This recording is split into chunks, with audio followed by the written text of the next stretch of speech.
श्यामला श्यामला मातरम वंदे मातरम। 1908 সালের 11ই অগস্ট কিংসফোর্ডে বন্দে মাতরম বলার দোষে যে বালককে বেত মারার হুকুম দিলেন ব্রিটিশ সরকার, তারই পক্ষে দাঁড়িয়ে ক্ষুদিরাম বসু ও প্রফুল্ল চাকি সাহেবের ফিটান গাড়ি লক্ষ্য করে বোমা চালালেন মুজফ্ফরপুরে। সাহেব নিহত হলেন না, তবু নাবালক ক্ষুদিরামকে ফাঁসির হুকুম দেওয়া হলো।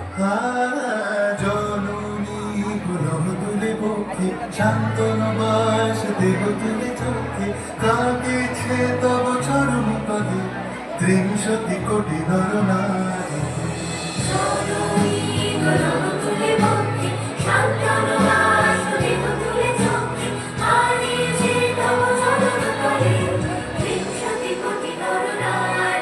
যারা স্বর্গগত তারা এখনো জানে স্বর্গের চেয়ে প্রিয় জন্মভূমি স্বদেশ প্রদের মহাদীক্ষালু সেই মৃত্যুঞ্জয়ের চরমচু যারা জীর্ণ জাতির বুকে জাগালো আশা মৌনের মুখে জোগালো ভাষা। আজি রক্ত কমলে গাথা আজি রক্ত কমলে গাথা মারল খালি বিজয় লক্ষ্মী দেবতাদের করে মুক্তির মন্দির শোনানো করি কত প্রাণ মোরা করিয়া লেখা আছে অশ্রু লেখা আছে অশ্রু জলে।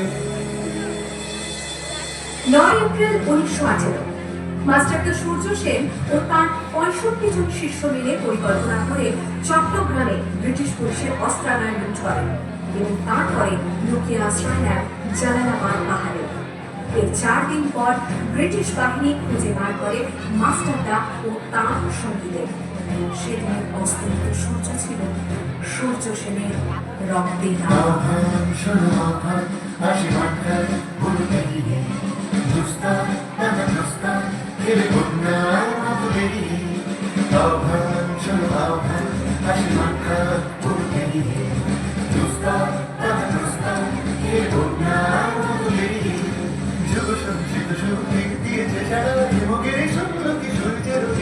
যাত্রা শুরু হচ্ছে চলে দুর্বার দিকে তোটি ভুট্টা চালে ভুট্টা রাজে মুক্ত সাজানি যাত্রা শুরু হচ্ছে চলে দুর্বার দিকে তোটি ভুট্টা চালে ভুট্টা রাজে মুক্ত সাজানি।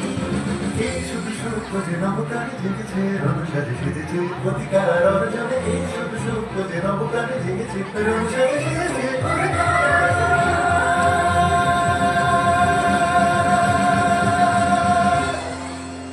8 ডিসেম্বর 1930 বিনয় বসু, বাদল গুপ্ত, দীনেশ গুপ্ত সাহেবী পোশাকে ট্যাক্সি থেকে এসে নামলেন রাইটার্স বিল্ডিং এর সামনে।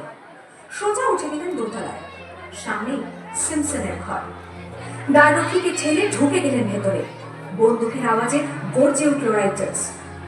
মিটিয়ে পড়লেন সিমসন। এরপর রাইটার্স বিল্ডিং এর অলিন্দ বারবার গর্জে উঠল বিপ্লবীদের গুলির শব্দে।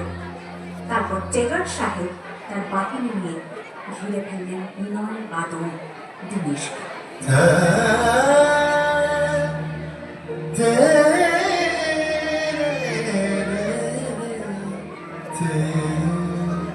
দুর্গম গিরিকান্তার মরুদস্তর পারাবার লঙ্ঘিতে হবে রাত্রি নিশীতে যাত্রীরা বসে।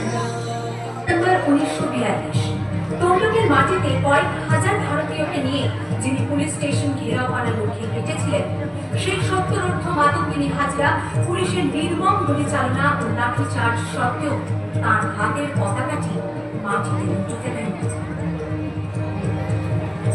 আর ঠিক তার পরের বছর 1943 30 ডিসেম্বর জাপান সরকারের অধীনে থাকা আন্দামান দ্বীপ সেদিন হস্তান্তর করা হলো ইন্ডিয়ান ন্যাশনাল আর্মিকে।